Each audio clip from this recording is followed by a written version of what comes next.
আজকে কিছু গুরুত্বপূর্ণ কথা কমো। কথাটি মনোযোগ দিয়ে শুনে যায়েন, আর বাস্তবের সাথে মিলায়েন, আর জীবনের সাথে মিলায়েন। সবার জীবনের সাথে মিলবো, বাস্তবের সাথে মিলবো। না শুনলে কোনো কিছু বুঝতেন না।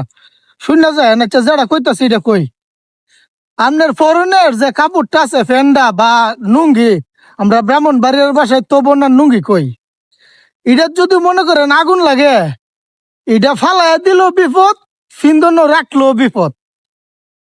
ফালাই দিলে মনে করেন আপনার ইজ্জত যাইব, আর শরীর রাখলে আপনার শরীর ফুরব। তাইলে এরকম ধরনের কিছু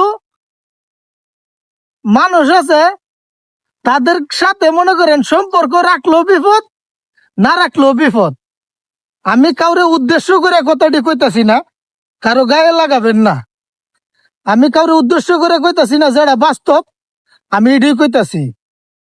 তাইলে মনে করেন আগের যুগের মানুষে সাবান কিন্তু কাপড় ধুইবার লাগি, মানে কাপড়ও ময়লা ছিল, মানুষের মন ছিল পরিষ্কার। আর এখনের যুগে আয়া দেখলাম মানুষের কাপড় হয়েছে পরিষ্কার আর মন হয়েছে ময়লা। তা আমার বেলায় আমি এটা দেখছি, আপনার বেলায় দেখছেন কিনা আপনারা মিলায়েন। আর বাবা রে কি রোদ!